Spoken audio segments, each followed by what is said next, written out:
Hi scientists, welcome to our virtual sedimentary lesson today.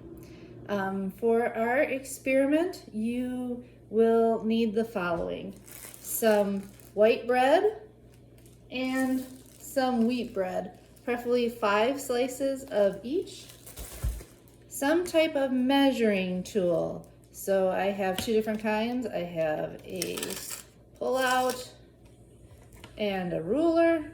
So you could use either one. You will need something to weigh down your thing. So I have my nursing book, which is huge, and something to protect it.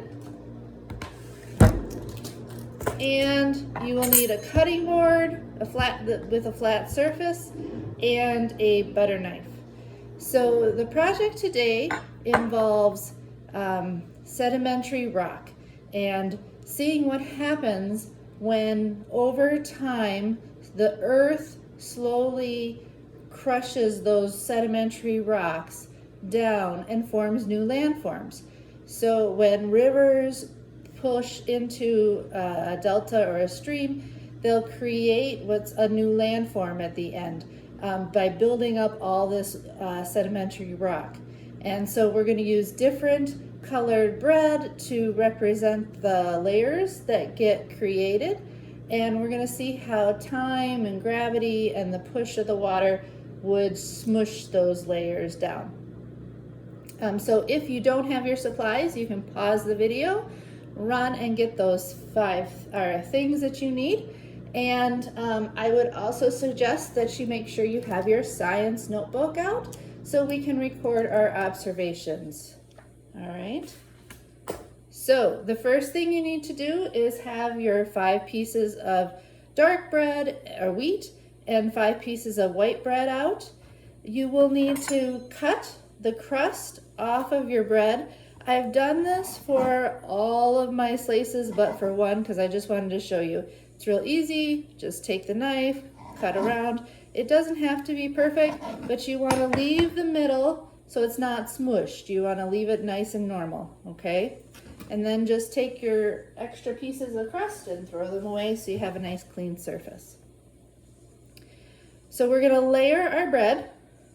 I'm going to put the dark layer first, but you don't have to.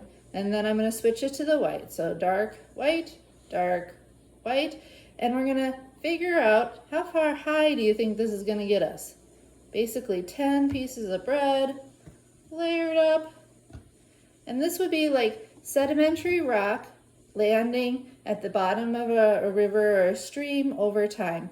Now landforms can form quickly, like a volcanic eruption, or landforms can form slowly, like a river dropping sedimentary rock down at the bottom of a delta. All right, so now I have my nice tower of bread, and we're going to measure that and see how tall it is. And oh my goodness, mine is 5 inches and 1/4. So we're going to go 5.25 before, and that's inches, so we put the little double quotes after it.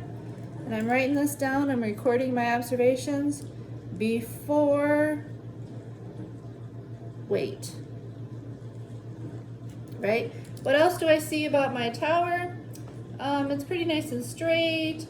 All my levels are even. So my layers are even. They look about the same size. And if I wanted to, I could measure it and look at it. And I could use my centimeter side of my ruler, because that's pretty small, and say, yep, they're all about roughly 1 centimeter. But if I was going to be a good scientist, I could actually measure it out. All right, I'm going to take my Reynolds wrap to protect my nice big weight. For your weight, you can use anything you want. I would suggest something that's pretty heavy. And a book, nice and flat. All right, so what we're going to do is model out or assume what sedimentary rock would look like when it all gets smushed down, when these 10 layers of rock get smushed down. I know it's not rock, it's a model, right? So here we go. What's gonna happen? You think it's gonna stay the same or smush down? Kind of told you it's gonna smush down, right? Ooh, it really smushed down.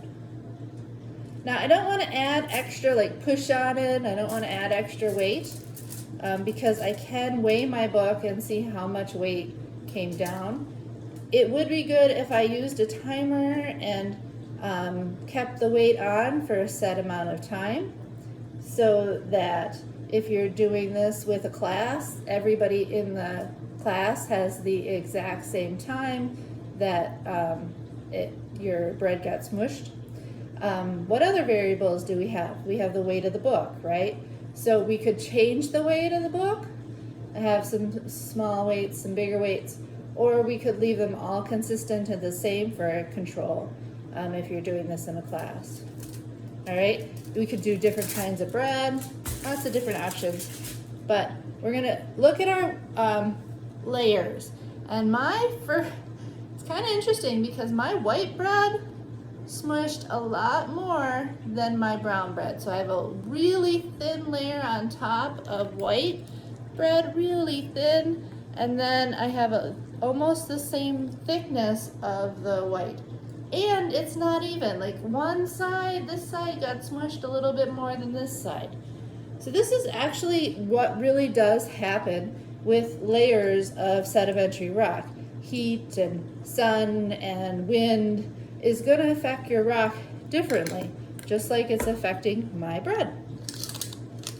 I'm going to weigh it or measure it, and as you can see, it comes down 2 inches.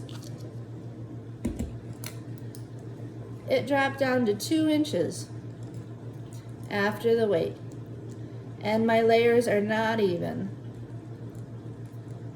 Okay, so I could draw a picture to show what happened to my experiment. I could record my experiment. I could write up a little sentence or two to explain, because it's really interesting. Some of the middle is smushed down of my wheat bread on my bottom layers, but not my top layer. So, I don't know. You can see that on this side. And then if you look around, they're not all the same. All right, so I need to record my observations. I need to figure out what next steps, what experiments I would do next to involve sedimentary rock and layers. And that is my earth science experiment for today. Thank you, students. Be a good scientist.